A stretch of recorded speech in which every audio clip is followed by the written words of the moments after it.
What's up, former party people? This is Jerry, the one who actually combs his hair on the A is for Alcoholic podcast. Now, if you're finding value in listening to the AIFA podcast every week and you want to support sharing it with others, we invite you to become a sustaining monthly or per show contributor. Go to patreon.com/AIFA. It's super easy and it only takes a quick moment. It's about as easy as buying one of those pre-cooked space chickens from the grocery store, taking it outside, giving it a big old kiss, and kicking it into traffic.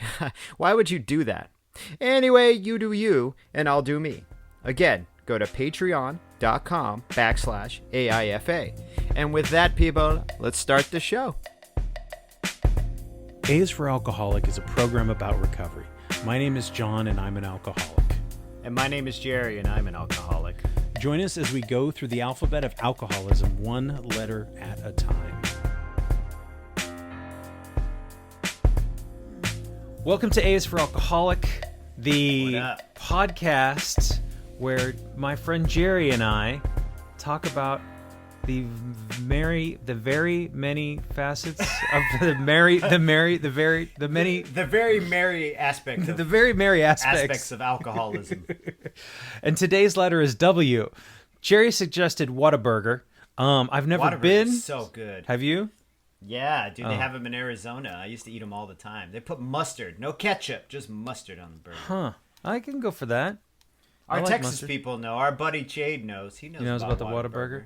Oh, yeah. But I thought W could be for Where Do We Go Now? And we do a deep dive into the seminal rock hit Sweet Child of Mine by the hair metal band Guns N' Roses. We spent an hour talking about Axl Rose.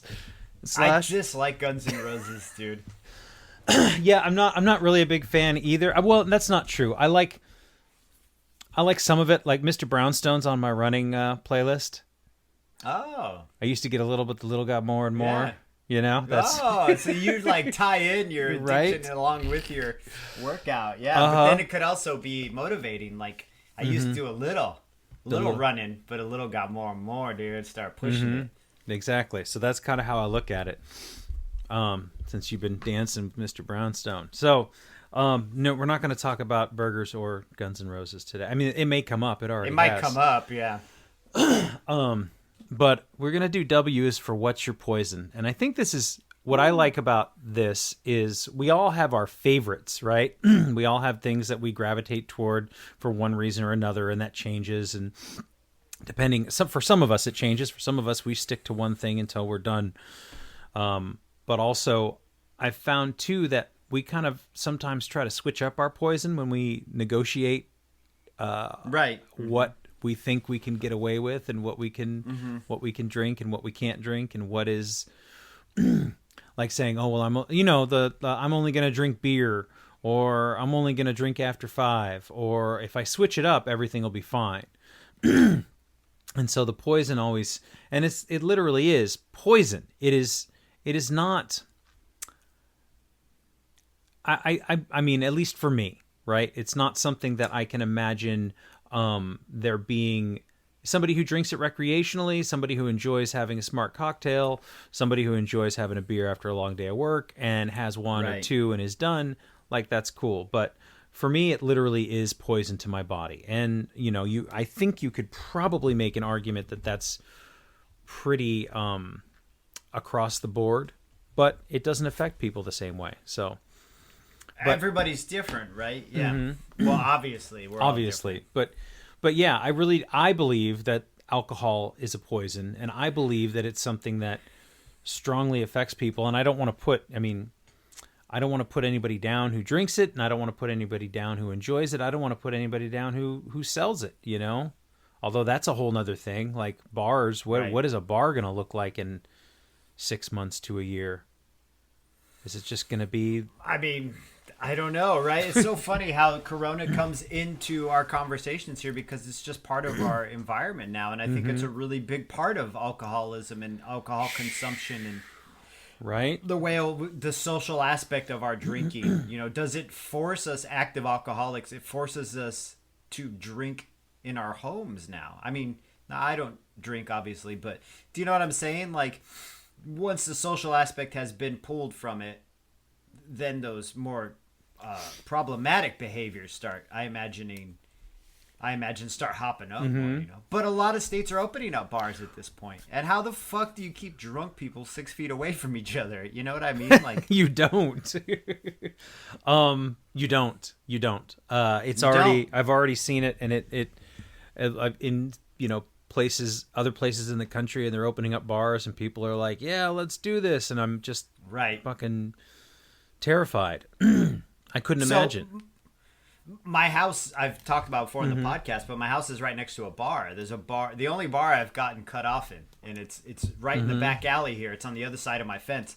And so Oregon opened up their phase 1, and they opened up sit-in dining for small groups of people. And man, that first night, like I could already smell the bar. I could smell the cigarette smoke coming up over the fence and everything, because and I mean, they're a good couple 100 feet away, and they're on the other side of a building out front smoking. But I didn't realize, like, I'd spent 2 months not smelling the cigarettes popping off.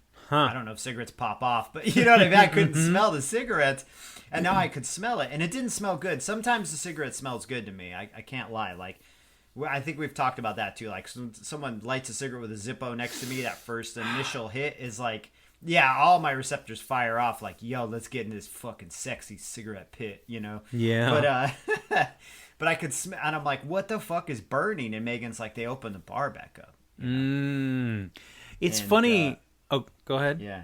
No, that's it. I was just trailing off. So, so you were talking about how it's so pervasive, and I do want to talk a little bit about how drinking changes when we cut out the social aspect. But I had this moment the other night. I think it was Sunday night, and I was standing there at the restaurant. We're doing the to-go orders, and I'm talking with my manager, and almost all of my conversation has been prefaced in one way or another by this disease, how we're doing it. We're literally covered in masks, so it's always on our mind if it's not on our faces, right?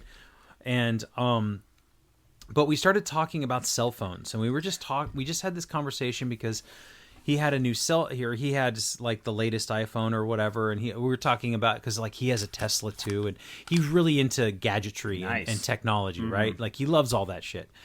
And I said, yeah, man, I don't know. I got my old iPhone. It's a couple generations older. No big deal, whatever. And he's like, well, I mean, honestly, he was telling me about how he gets a new one every year, and he re up for the Apple Care, whatever, blah, blah, blah. Yeah. And we talked for like 30 minutes about cell phones and coverage and how he gets his and what he likes about it and all this stuff. And there wasn't anything special about the conversation, because we were just standing there watching them cook food and getting orders ready and stuff like that. Right.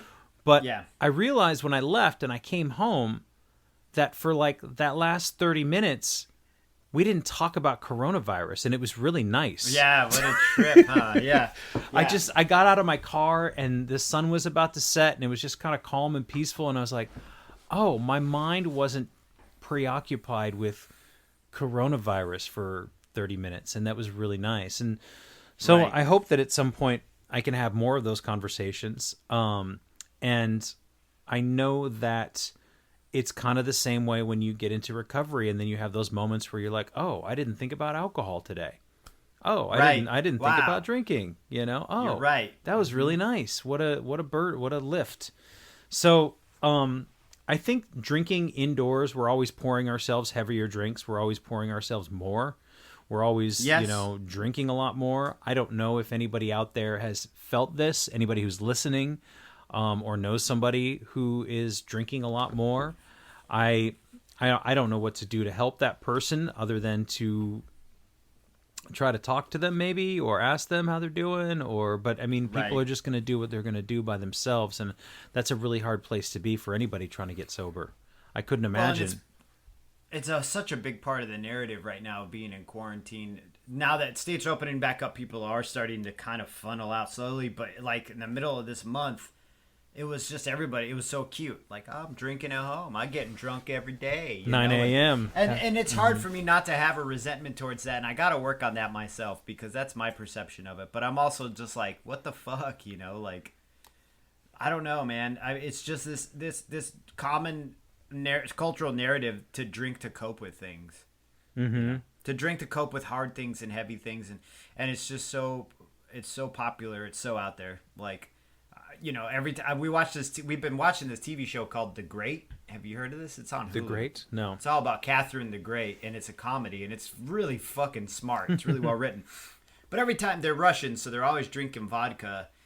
And it's just this coping mechanism. I just see them constantly taking shots of vodka, drinking, which is, I think, really in that culture. I mean, I don't want to generalize a whole culture of people, but I understand that the stereotypical Russian culture is lots of drinking, And it's just this mechanism to cope with things that are hard, And I've had to deal with some stuff, like especially in this quarantine. This quarantine has been hard, and never once was I like, has the day drinking been appealing to me, like getting drunk during the day, which means that I must be making some type of breakthrough, because I'm like, man, getting fucked up in the middle of the day doesn't sound good. Like, it doesn't sound appealing to me. It just sounds like a chore. It sounds like a chore of maintenance. And I don't know, man. It's just that idea to me is just, it's not foreign. No. It's just sounds like too much work. Well, I think one of the things that we do now, you and I, is you think it through. You don't go, oh man, I deserve a cold one, or I deserve to get drunk. I can remember many an afternoon where we would have, there was a couple times you came to visit me in California, one in specific. I think I still get like Facebook memories of two fucking camping chairs on, and then we had like a bottle of this Añejo tequila, a fucking ashtray, and two milk crates set up as if that was, and micheladas, and that was our afternoon. We had this whole little plan, and we were just going to sit out there in the sun and get drunk, and it was going to be beautiful. Right. We had a plan to barbecue and get a kiddie pool and shit, Right. but then we didn't do that shit. We just got shit canned, and I ended up tattooing it on your couch. Yes, that's exactly what happened. But, Yeah. or just that we think of these things through, and I go, I would get drunk, I would make a mess, I would be hungover, I would be miserable. I get the feeling too that at some point, if I were to drink today, I would get so drunk, and I would be so aware of it that I would be so wanting it to be done, like some sort of bad acid trip. I'd be like, God, can I sober up, please? Now, can I get back to thinking straight? Can I get back to being able to see straight and walk straight? That's what I think it would be like for me if I were to get drunk today. It would be like being stuck in a bad acid trip and wanting to get out. I don't think it would be that sort of ethereal euphoria. That sweet wave of relief, that syrupy relief. And it is hard to come by relief in these stressful times, and with all this anxiety and stuff.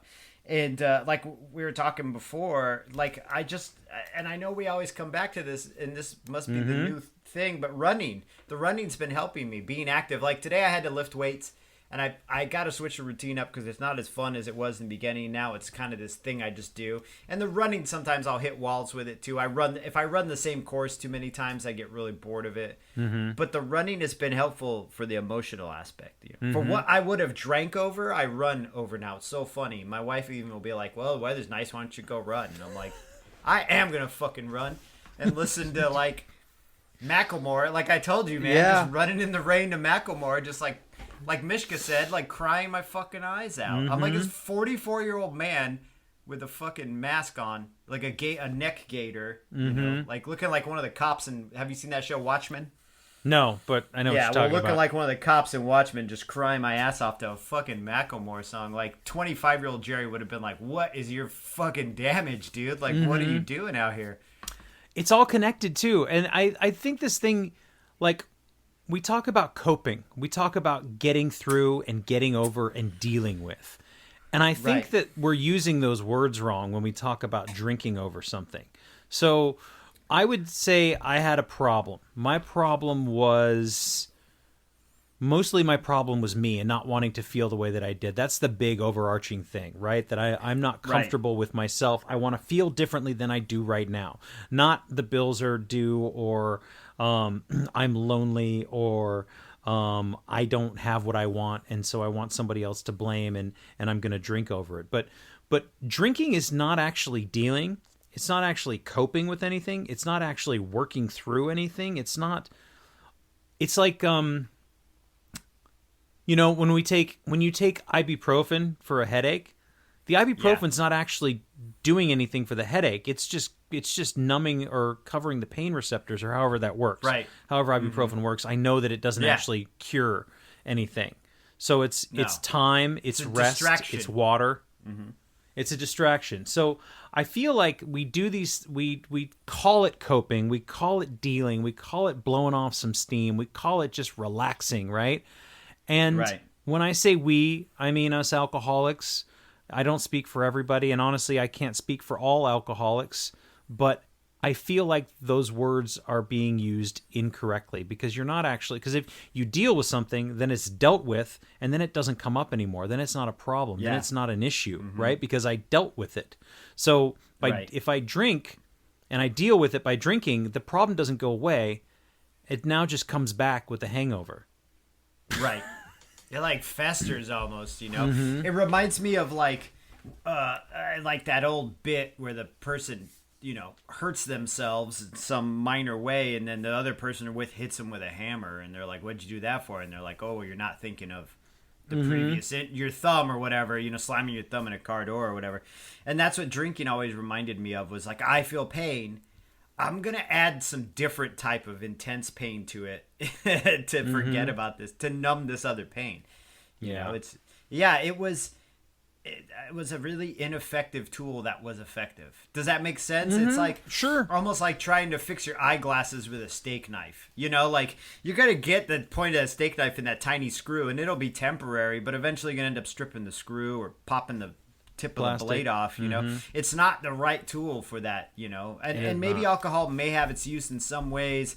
Somewhere down the line, it just doesn't have its use with me, you know. And I guess that's what makes me a little shiny little individual, is that it doesn't work for me, you know. It didn't. I thought it did. It did for a long time. Yeah, dude. That's why I'm here. Yeah. I was thinking about one of our mutual friends who still drinks, and as far as I know, drinks pretty heavily. And I was thinking about, like, especially now in the quarantine, drinking a lot, being alone, making sure that you have a stockpile, making sure that you don't run out, having this extra thing that you need to make sure you buy and have money for and budget for, and all the weird little mental exercises you do to make sure you have this thing in here, in your house, and be able to have access to it. But I was thinking, like, how would I ever broach the subject of, hey, maybe you should quit, when I know that that's not going to work? I can't just go up and be like, you know, I've been noticing, or you know what I've been thinking? I've been thinking maybe you've been drinking too much. Like, nobody wants to hear that, right? Especially not in a quarantine when they have no control over anything. But yeah, and you got nothing but time and anxiety. Yeah. But I was thinking, like, well, is it still working? Like, that would be the question I would ask, you know, if it were ever to come up. Like, is it still working? Does the alcohol still work? And if the answer is yes, then I'm happy to butt out of your business. Do you know what I mean? And I just kind of think about that. Like, how long did it work for me? How long did I drink after it worked? A long time. Well, at least probably 2 years, 3 years, maybe 4. Yeah. I drank for 4 years, maybe, until I was like, this doesn't work anymore. Dude, it was like that meme you shared with me. Now we're talking about fucking memes. But it was like that meme you shared me on Instagram, or you maybe liked it or something. And it was like, it was the fucking baby talking, like someone talking to a crying baby or something, and they were like, me telling myself that I'll stop drinking when I stop having a good time, and then the crying baby is like me not having a good time for the past 2 years.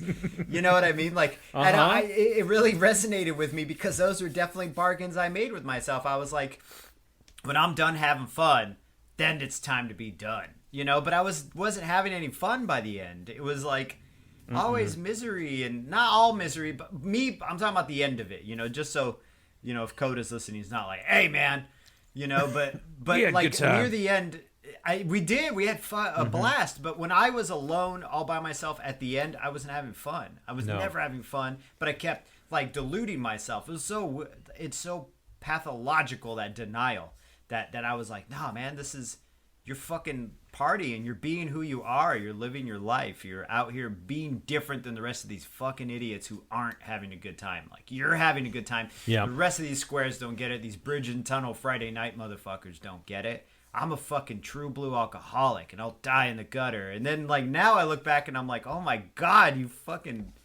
you're like a skid mark at the end. It was just a mess, you know. But yeah, it's I don't know. I think if you talk to this person, they would absolutely tell you it's still working because they think it's still working. And if they think it's still working, well, party on, Ted. You know, just keep fucking party doing on. it then. But because it's not gonna change until you notice that it's changed. You know. Mm-hmm. And that was just a an observation I was making in my own head about them. Like, yeah, oh yeah, of course. And I know you're not gonna try to intervene someone in the middle of a fucking quarantine. I don't even know how that works. Like, we just go on a Zoom call and be like, you know, we're all here today because we all love you very much. Like on Zoom, Click. they just be like, Yeah. boop, yeah. The whole time, one of us is just changing a background. Like I'm just in space. right? I'm like, yo, we know you drink too much, man, but I'm at the Golden Gate Bridge now. You know, like, right? oh, I'm on the Titanic. You know.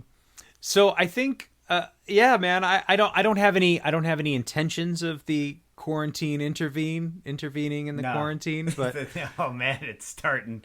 Yeah, the rhymes, but yeah. the rhyming. But it's just a thought whenever it comes up, whenever I talk to this person or whatever, and you know, somebody says to me like, "Oh yeah, well I've just been like drunk every day, pretty much, and this, that, and the other," and I think to myself like, God, I couldn't fucking deal with that. Like I couldn't. I'm so glad I don't have to anymore. Yeah. And I think that's too another thing that when you don't have any other tools, right? We were given this gift, you know, of this program but we were given the gift of being able to, one, say, yes, I need help. And two, seeking the help and accepting the help from other people and going like, oh, okay. Yeah, there is a way out. And I guess if we did nothing else, if this podcast went nowhere and I said nothing else, I would just say there is a way out. There's multiple ways out, right? There are multiple ways. There's hundreds of ways out. Mm-hmm. But there are ways out, and so, no, I'm not planning an intervention via Zoom. I mean, I'll let you know. I don't know. Not even at Zoom. What was it? House party. On a house party intervention. Words with friends, and you're just intervening on words with friends. All your tiles are like, quit drinking. Quit drinking. Get sober. You have so much to live for. Mm-hmm. You make your mother cry. You make your mother cry. You make me cry. You make me cry. What was your poison? I think we've talked about this, but I want to know, like, has it always been the same? Is it all? It's always been bourbon. Always. Well, I mean, I experimented a lot in my 20s when I lived with you, and then in my 20s it was whatever you gave me. Mm-hmm. I was never like, but I never liked beer. I never liked beer, and that was a fact in our friend group. Like Jerry didn't like beer, so if we were gonna go to a bar, they better have fucking whiskey there, or they better have booze there, because I just can't fuck with beer, because I just would pee all the time and then feel fat and farty, and it was ineffective.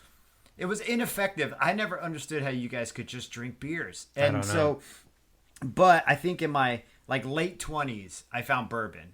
I think by the time I was like 20, when I started, around the time I started really tattooing earnestly, like 26, 27, I found bourbon and just stuck with it. Like I found Jim Beam and drank Jim Beam. And then when I was too poor for Jim Beam, I drank Evan Williams Black or Green. And that was it. That's all I wanted. I didn't like Pendleton. I didn't like, what was that? Bullet. Everyone's like, you like Bullet? I'm like, no, Bullet tastes like bread. And gives me horrible hangovers, which is bullshit. It all gave me horrible hangovers. Right? Yeah, so I was a bourbon man. Mm-hmm. I was always, and it wasn't whiskey. I don't want Jack Daniels. I wanted bourbon. Yeah. Jack Daniels is too sweet. Although I drink it, I would absolutely. But if I had a preference, if it was the only thing there, right? Right. So we have these staunch. We stand very, very firm on these things about what we'll drink, unless there's nothing else, and then. And then it's like, no, well, there's whatever. Some people drink fucking anything, and I was that guy in my 20s. I would drink anything just to get fucked up, but I felt like I could refine it a little and build this affectation around myself. This was what I drank, you know. Yeah, I didn't. I mean, I think when I started early, I had some weird bouts where, like, I remember being 18 and. Did I tell you this? I was watching the movie Dolores Claiborne, the Stephen King movie, the Stephen King book. You never told me this, but yeah. And I don't remember the actor's name. He was in that movie Good Night and Goodbye, and he played Edward R. Murrow. Do you know the black and white movie I'm talking about? Goodbye and Good Night. Anyhow, I don't remember the actor's name, but in the movie Dolores Claiborne, which I think came out in like 95, he was drinking a bottle of black and white Scotch whiskey, and I thought it looked cool in the movie.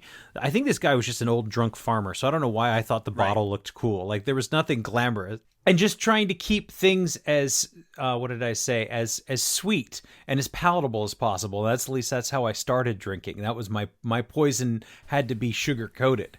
And I think was it Johnny Walker though? That's what I was asking. Oh no, it was called the name of the Scotch was Black and White.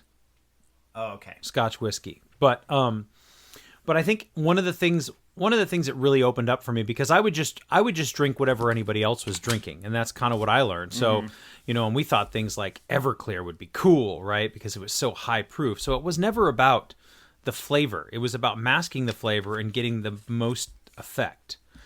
Right? And so that was when I try to think of like 22, 23, 24 and I was living in Seattle at that point, and I still going out to bars was kind of something new and cool. And like, I remember getting things like, I liked raspberry lambics, which are like these sort of high, you remember that? I know.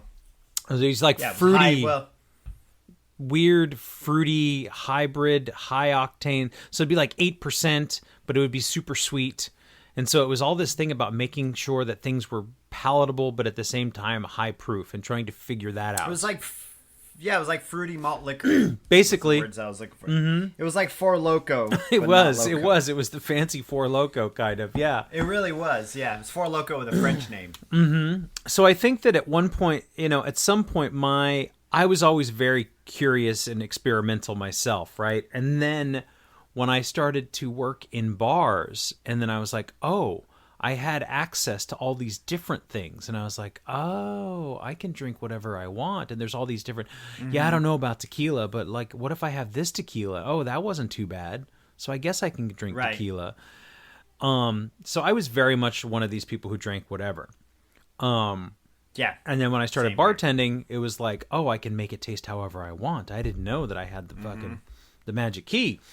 But in picking my poison, it became apparent that now that I had access to it, I would drink too much all the time, and I would try to find other ways. Like, okay, I don't know. People talk about brown liquor. I don't know. I get that brown liquor doesn't really do it for me. If I just keep clear liquor, if I just drink vodka and gin, I'll be fine. Mm-hmm. Yeah. Or I think this is a phrase that I took from you. Drinking tequila is like a hard left turn all night long. Yeah. I don't know if you remember saying that, but that was a quote that I took from you. It's absolutely.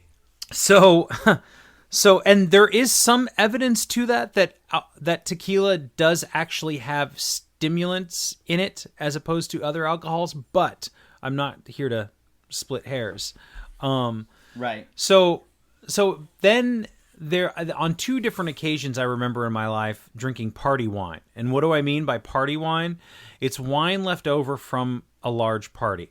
So the bar that I worked at in Seattle, I remember we would do these parties and we would have this specific, it was like a Pinot Grigio or something, and it would be left over. So we'd still pour it off and sell it because, it was already paid for. The people didn't take it home, whatever.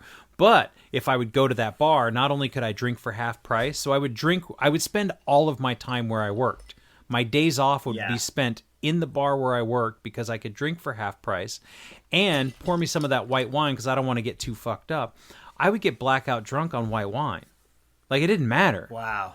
Yeah.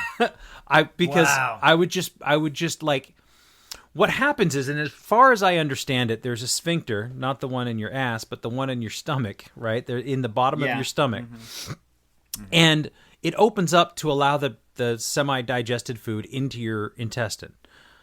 When you drink a lot, that sphincter you'll put drinks, you know how when you do a shot, you don't feel the first three, and then all of a sudden you feel them all at once.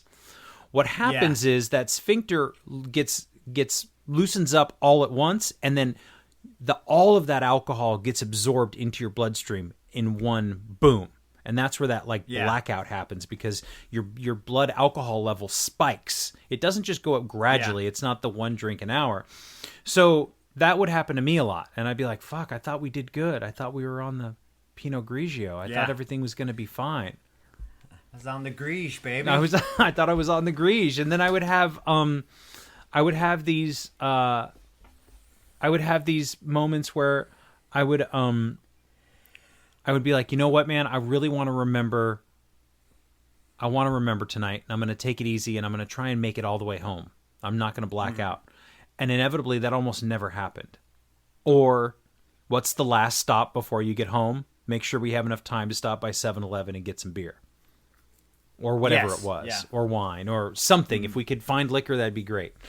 And so I feel like my poison ultimately led me to vodka because I just felt like it was cleaner, it was easier. It didn't taste horrible. It just tasted like burning. Yeah. You know? Yeah. Mm-hmm.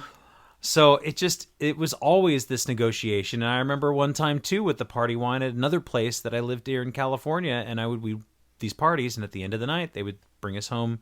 They would let us take home whatever wine was left over, and I always had to make sure I took at least 2 bottles because first bottle just got me warmed up. I didn't even really get the good buzz. Mm-hmm. That's crazy. Yeah. So I very quickly became sort of a trash can for that kind of stuff, where it was like whatever. Yeah. The one restaurant I worked at, we were cleaning out all of the liquor and getting rid of all of this really bad stuff, pineapple rum, all this weird fucked up mezcal, all these things. And my boss was like, yeah, take it all home if you want. I don't want to see it. It's not going to be on inventory next week. We are cleaning house and we're putting new stuff in here, and I don't want to see it because I'm not counting it. It's gone. And I was like, fucking score, man. Like, I thought this was the best it could ever get. A milk crate full of... I just scored on a bunch of pineapple tequila. That's how I felt. You know, gross. that was my idea of happiness. That's what I got excited about, was having a stockpile of alcohol that was free. Like, that seems so fucking backwards to me now. Right. And it all runs out. Mm. I would buy a handle and be like, I'm set, baby. And then it'd be gone in like 5 days. Shit, sometimes 3 days. Mm-hmm. Mostly by the end, a handle would be gone in 3 days. And I used to have that false kind of security, like, it's gonna last forever. Man, I'm shitting in the tall grass, as Coda says, you know. And it's just, that moment of buying this big thing and feeling so secure and comfortable and like, oh, yeah, wow, yeah, we're set, baby. We don't need to worry about anything. And then pouring that last drink and throwing that fucking big empty bottle into whatever recycle bin. Ugh. So that's safe, that comfort. It's such a crazy term, but it's so appropriate. Mm-hmm. There's such deep psychological shit in there, dude. Like, think about that, like comfort. That concept of safety within this thing, you know. It's such a thing to lay open and look at and be like, yeah, this makes me feel secure. And then I like, well, because it resonates with me, man. And I'm like, wow, is this what I've been chasing? Is this sense of safety and security this whole time, my entire life, you know? Like, I think it's in these bottles. Like, is this what it is, you know? That feeling of well-being, is that where this lives? Like, is my brain broken because it's wired? You know, these are the questions I'd ask myself all the time. I still ask them sometimes, but now I can recognize it, though. I see the animal. I'm like, oh, I know what you are. Yeah. I know what you're doing. You know, like, I know what part of the brain is being affected right now. Yeah. Yeah. But to me, when I first went into the rooms, in that little preamble, they talk about, or not in the preamble, I think, maybe it might have been, I know it's in the big book, but they talk about switching booze. Like, abstaining from liquor and only drinking wine, or doing geographicals and going on holiday and going to spas. But when they said, you know, abstaining from liquor and only drinking wine or beer, like, it rung my bell. I was like, shit, I've done that. Shit, other people have done that too? Like, I thought I was the only one who thought, oh man, this bourbon's making me mean. I need to start drinking HRD, you know, and then drinking that fucking garbage fucking vodka. Because my brother-in-law worked at a liquor store, and he's like, just get the cheap shit. It's all the same shit, Jerry. You know, so yeah, I would buy the HRD. And for those of you who don't know what HRD is, really quickly, that's Hood River Distillery, and it's bum vodka, dude. It's basically the most generic vodka you can buy in Oregon. Yeah, sorry. And if you drank, if you were a bum, or you are currently, that's not even, that's such a mean term, but you know what I mean. Like, I feel for you. I've been there. If you're currently listening to this podcast and you're experiencing homelessness due to your alcoholism, we feel you. I'm not judging you. We feel you. Like, I'm saying, like, yeah, I never fucked around with like malt liquor or any of that. I mean, I did in my early teen, late teens, early teens. When I was writing graffiti, we all drank 40s because it was 1993 and we all thought we were fucking menace to society. Yes. I drank so much Saiyanides. And I remember doing a graffiti piece like right before my wife got pregnant, before I got married, like 2008. Right when we moved up to Seattle, I went down to Eugene to paint this big commission mural. And one of my buddies rolled up and gave me 2 40s of Saiyanides. And he's all, here you go, dude. Since you're writing graffiti, you might want a little blast from the past, you know? And, like, I drank those 2 40s while painting that piece, like, in a day. I mean, that was nothing. I drank those in a few hours. And, like, I was so surprised that all I really felt was that I had to pee. Do you know what I mean? Like, yes. I didn't even feel as drunk as I did at 18, you know? I was just like, I got kind of a buzz and want some whiskey. Let's go to a bar. And that was like 80 ounces of malt fucking liquor, you know? Mm-hmm. Yeah, that's wild shit. I mean, and even then, that was in 2008. Yeah. And I think that, you know, there's some speculation about, we talk about it as being like this degenerative disease, regardless of whether or not we feed it, right? That right. And some people would say that that's not true. And I, you know, whatever you believe on that, and I'm open to listening to any science that's out there. Absolutely, I'd love to hear the science on it because I've only witnessed it with my own eyes. Right. But even that, there's got to be something behind that. But when you talk about your tolerance, as that is something that I think every alcoholic can relate to and deals with and contends with. When you have that tolerance where you're like, shit, this used to work and now this doesn't work, and so now I need to get more or something stronger, and like, because I just got to find that sweet spot where I'm perfectly blissfully comfortable. And were we ever sitting on a fucking dirty couch watching, we thought we were watching Simpsons reruns, passing out? We were all just, well, I mean, the whole end all be all is we were all high. Yeah, like we were all just in trying to find that sweet spot and then maintain the sweet spot. That's all it ever was. And then the sweet spot consumed me, and the sweet spot got smaller and smaller and smaller, and then I had to drink more and more to find it, and I just couldn't find it.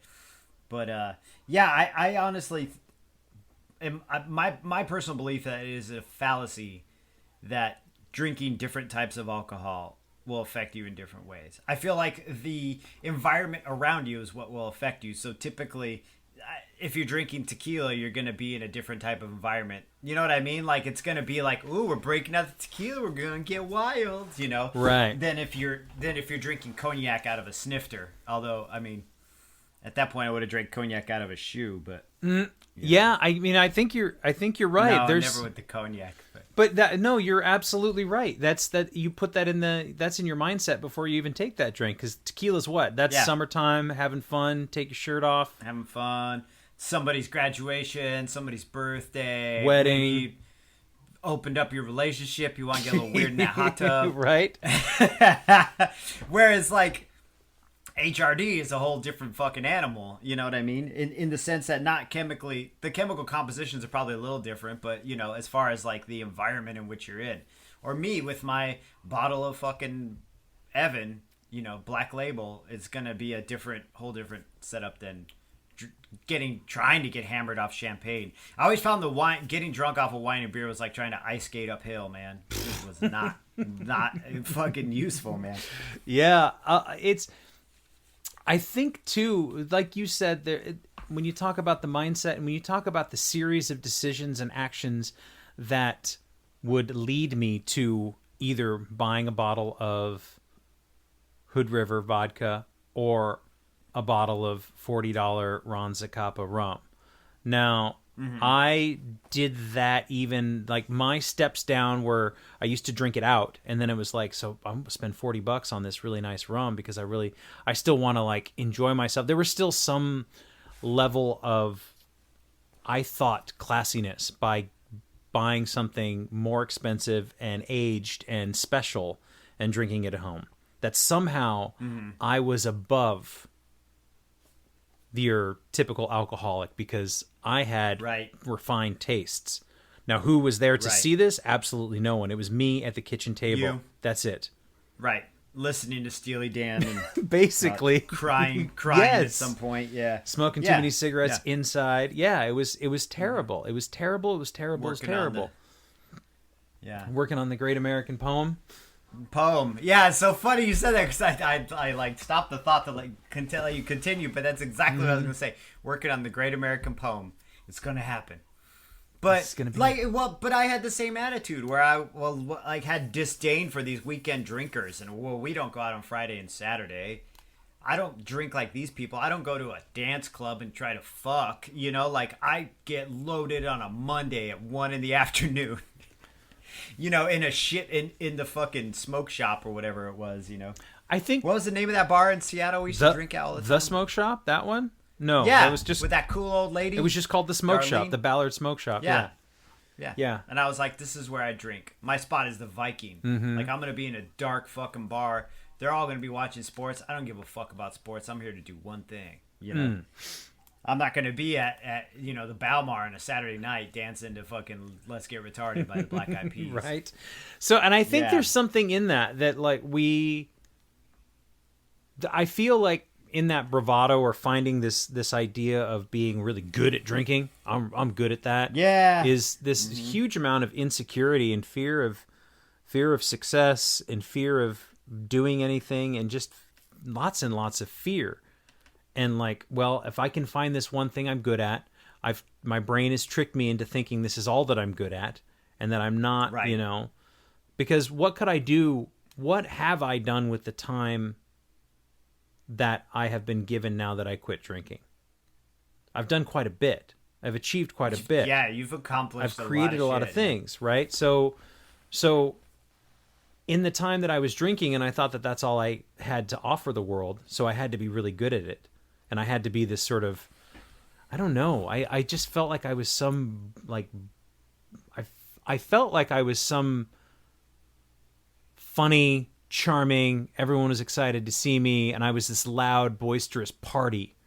And probably in some respects I was for a little while, but for the most part I think the bartenders were probably more wary and thought, well, he'll tip good for a little while before he gets too loud, and then I'm going to have to fucking quiet him down, you know? So there was never any, I don't feel like there was any, and I don't want to speak for everybody, but I don't know that there was any true love between me and any of the bartenders. You know what I mean? It was always this, because as a bartender myself, I'd be like, oh shit, okay, here comes so-and-so, and they're going to tip me. I'm going to make like $80 off this dude, but he's going to be a fucking nightmare by the end.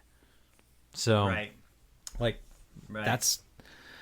that's how I felt, you know, about myself, and I'm much happier now. I mean, I don't know what my poison is now. I mean, I don't look for poison. You know, I more so look for medicine, whether it be like you said, running, or you know, I don't know if you saw it on my Instagram, but I'm gonna start bird watching. I saw something. I just saw you sitting. It like it was your whole body, and I was like, "Damn, John's lost a lot of weight." I mean, it looks good, but that was all I noticed. I kind of was. You just flipped through it. That's fine. I'm not superficially scrolling through. I'm like, yeah, I need to go back. That's fine. I superficially scroll through everything though. I don't. I'm not. My feelings are not hurt because you didn't look through my Instagram stories. You should. You know, talk to my dad. My dad's a bird watcher. Okay. So hit him up. So he's all about it. I will. I have his. I'm gonna send him a video and ask him. I think somebody told me that this was like an oaken titmouse. I think there was a titmouse at my bird feeder. But so really, so the whole reason I wanted to get into this, I saw this golden finch or some kind of bright gold bird, and then it just disappeared, and I was like, fuck. So I have these two crusty old bird feeders, and I cleaned one out and I filled it with bird seed, and now they're coming here, and so I just set my phone up with the tripod, and then I just walk away. Yeah.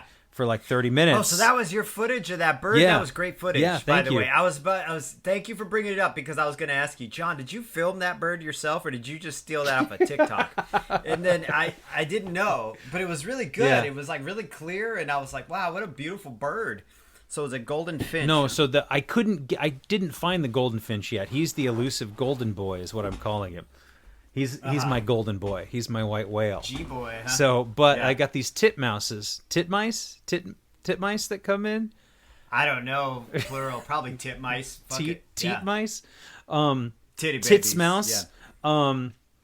So this is something that's like I get really excited. Like I woke up this morning and I was like, ooh, I gotta go check on the bird feeder. Right? It's ridiculous, right? I'm like, ooh, I want to get, I got my tripod ready to go so I can just put it out there. I know exactly where to set it. And so I don't really look for like negotiating these highs and lows. It's more of this sort of looking for things that genuinely make me feel good or excited or happy or even just moderately thrilled to be alive rather than I waking think up like that hell. should be the goal, right? The genuine feeling, the genuine article, like the real thing, Yeah. It's just so many years digging around trying to find something that works. And why should I have any judgment when now the thing that works is what? Running and bird watching? Like, why the fuck That's you not? now, buddy. That's me. That's you. Right? Yeah. So, and I think too, like, I love your story about running in the rain, because running in the rain, man, it's something different. It's something special. It depends on the rain, Yes, though, John. the weather, This is yeah. cold. It was fucking miserable. By the time I got home, I was like, I thought I was gonna get sick. But no, you are right. In a warm rain, nice spring rain, yeah, you're like, I'm reborn, motherfuckers. Like, here we go. like Andy Dufresne and fucking Shawshank Redemption crawling out of You the had to crawl through a literal mile of shit or whatever, and come out the other end. Just 500 reborn, yards of cleaned off. Yeah, shit smelling foulness I can't even begin to imagine. Yeah, Andy Dufresne. Yeah, that's you. That was me. You're the Dufresne in the rain. Dufresne. You're over there, bird watching, man. I think it's great. It's such a, it's just a very. I imagine it's very calming. I don't have the patience. I might actually. I tell myself I don't, but I might. But What the I fuck? just imagine You got it's really dog calming. fights I think going on over somebody's- there? Yeah, no, dude. Somebody probably walked by the house with a dog, or my cousin's supposed to be dropping off a bunch of pastries because she works at a bakery. Uh-huh. So she might be doing that, or we're expecting like 2 deliveries. So the UPS guy might have just flitted by the door, and he was like, "What the fuck?" Right. Yeah. But yeah, it's pretty calming. And here's the other thing is, like, I put my phone up, I put it there, I leave it there, and I don't fuck around on my phone. I go do something else. I go read my book or Right. do whatever else I need to do or make some food, and then I check the footage later. So it's kind of twofold. I'm not on my phone, and then I get the footage of the birds. And so I whatever it is, man, like, it doesn't need to be that. Whatever arts and crafts, or I don't know why. It doesn't have to be something creative even.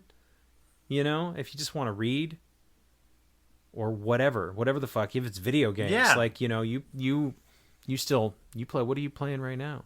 No, I don't play very much, and I have not during this quarantine. I have not played nearly as much as I thought. Fascinating. But right now, I'm playing Fallout 76 again. I was gonna suggest if you ever. I mean, I think it's cheaper in the PlayStation Store, and I know money's not plentiful, but if you ever want to play with us as a group, we sometimes get together and play Friday the 13th, Okay. which has been a lot more fun than I thought it has, but also been very nerve-wracking. So, but in a fun way. But it's because it's kind of scary. It's hide and go seek, but on the PlayStation. And one person's Freddy, or one person's Jason, and everybody else is a camp counselor.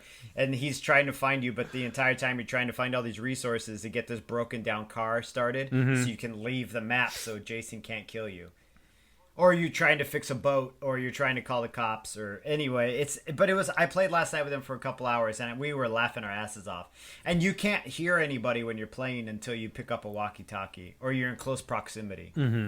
Yeah. Same with Jason. Jason can't hear anything you're saying. So, like, I would be Jason and run up and kill someone and just start, like, singing songs to myself. And then they would hear me get louder and louder as I came through the woods. But anyway, yeah, so I haven't been playing as much as I usually do. I've been working on a lot of commission paintings.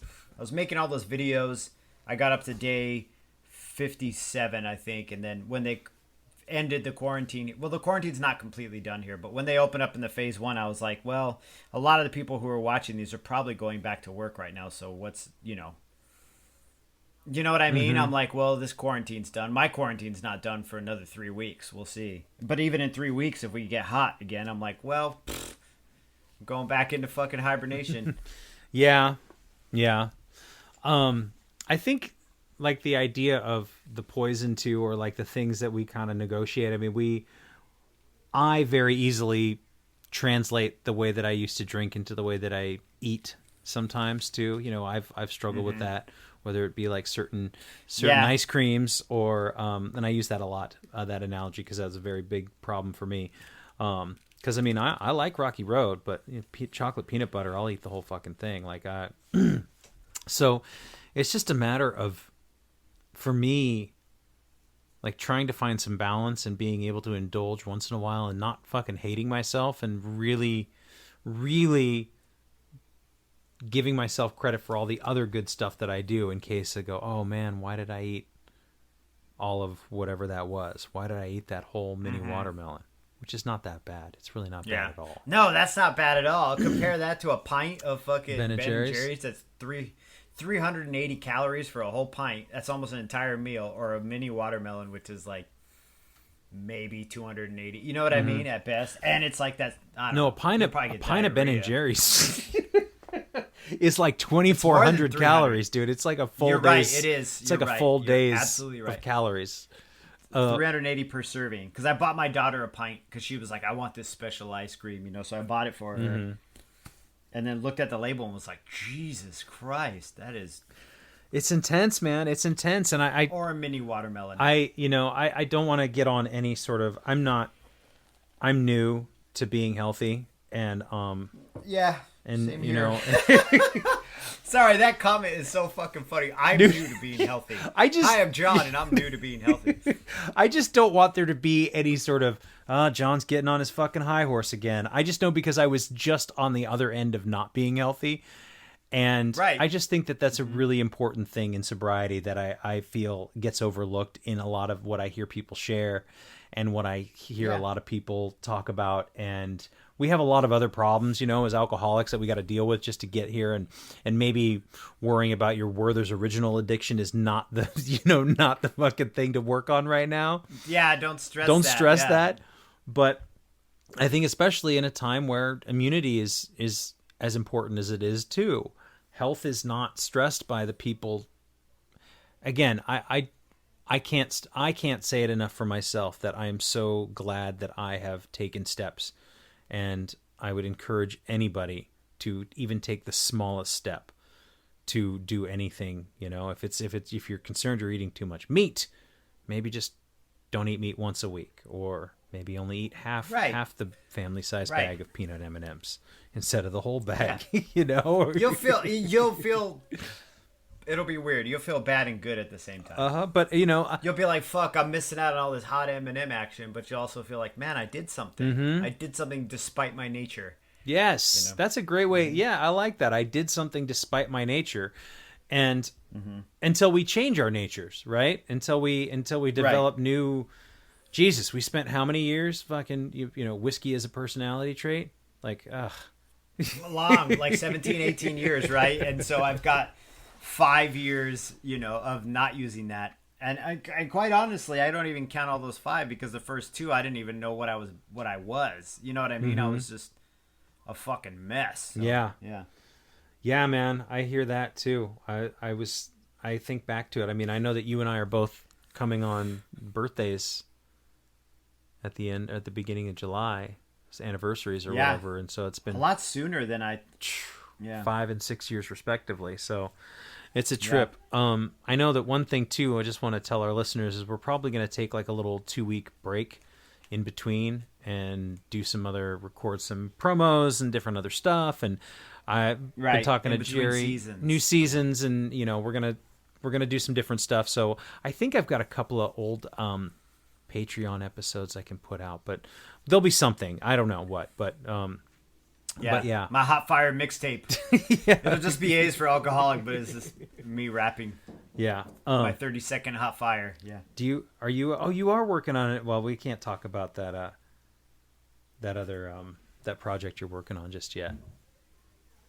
Oh, we can't? Oh, I mean, I don't know. Can we? Can you? I don't know. It wasn't very secretive. Oh, okay. It was just I haven't done anything for it just because I've been working on commission paintings and just doing house stuff. Okay. But yeah, it's I'm doing it with Neglect, the guy who did our friend Joe did the theme song. We have a little weird little side project that's been on and off for the past like 20 some years that we've never done anything officially. But yeah, he sent me a track. I got to play it through and write lyrics to it and see what it sounds like though. But man, I was just in a group text all the hip hop with all the guys I make music with yesterday, and they're like, "Man, I miss rapping," and I'm like, "I don't even know if I remember how to do that shit anymore." They're like, "We should get together on Zoom." I'm like, "That's not gonna work, you guys. Like, this is a 2-second delay. What?" Okay, Zoomer. All right, baby Zoomer. But yeah, man, it's just this matter. I just feel like the thing that I've learned is it was always poison, and now I'm always looking for, some sort of medicine or something regenerative or really like. Honestly, what is going to make me feel good, not what is going to cover up the pain. Because that's what it would always was. That's what it always was. It was like, I'm in pain, make me feel not pain. Right. And that's about as smart as I sounded too. Make me feel not pain. So I'm so fucking glad I don't have to deal with that thought process anymore. And my heart goes out to anybody who still does. I know exactly what that's like. I mean, sometimes I still think about it, like, oh, it's a beautiful sunny day, right? The whole dude, yeah. But the fallacy, the little scenario, the phallic. It's not phallic, but yeah, that little. Oh, it'd be a beautiful day for a beer, for a nice Michelob, huh? Nice Michelob, nice Michelob in a kiddie pool. But now we have I just thinking it through makes all the difference. It really does. Anything else, Jerry? What's your poison? No, good luck with your bird watching, dude. Thank you. Yeah, I'm looking forward to it. Nothing's going on, man. Sorry, I didn't mean to cut you off there. Just living life inside. I'm not going to be going... I have a soft opening for myself tattoo-wise on June 5th. That's supposedly when they're going to roll out phase 2 of Oregon's reopening. But we'll see. Like, I have a lot of anxiety about it. Yeah. I have a lot of discomfort about it. Yeah. I just, I don't know, man. Things are, I think this quarantine's has already changed a lot of things for me. So I think it's going to change other things for me as well. As far as my career and the way I think about things and look at things. Well, but we'll see. That's it. I think we've all been given a big look into a lot of things in a different way and going, oh, I think I don't know about you, but that's the way that I feel is like, oh, I thought these were things that I had to have in my life to be able to survive. And then when I don't have them, I go, oh, I still made it? Oh, okay. You mean that can be a choice instead of being something I have to do or have to have in my life? So, well, I guess... What about you? You got anything? I think that I am going to work this job until there's no more job. I mean, I could go on a diatribe about how I feel like the restaurant business is never going to come back in the same way. There's too many barriers to entry and prices are going to be too high and everyone's going to have to wear masks and it's not going to be the same. But we're going to try and do our probably like a July soft open is probably when this will happen in this county of California because California's so big and weird. They need to flip all that shit to go, man. They need to flip it all to go. Just be like, we don't even have a space anymore. I think that might be happening. Kitchen. We're making fancy crostinis or whatever. Crostinis to go. So, other than that, I'm trying to be as positive and hopeful. Like I write it on my whiteboard. It says "Stay positive." So it's like there it is. Okay. Oh, yeah, I see you right there behind you. Yeah. I mean, it makes a difference when I wake up and look at it, and I'm like, okay, that's my first thing. That's what I do. Yeah. And then I can start worrying, but I got to stay positive. So. Yeah. All right. Well, I will. I'm sure I'll be in touch. We'll do this again next week. Yeah, next week is up. X. I hate doing X. Me too, dude. All right. Maybe. Me too. X Games. X Games, dude. Extreme. Surge. Ecstasy. I wasn't really into ecstasy, though, but I don't know. We'll figure it out. All right. I'll talk to you later, Jerry. All right, John. Bye. Yeah. Thanks, man. Bye. Thanks again for listening. Our music, as always, is by Neglect. You can find more of his stuff at neglect.bandcamp.com. And you can find us on all social media platforms that matter: Instagram, Facebook, and Twitter. And you can reach us at aisforalcoholic@gmail.com. Talk to you later. Yeah.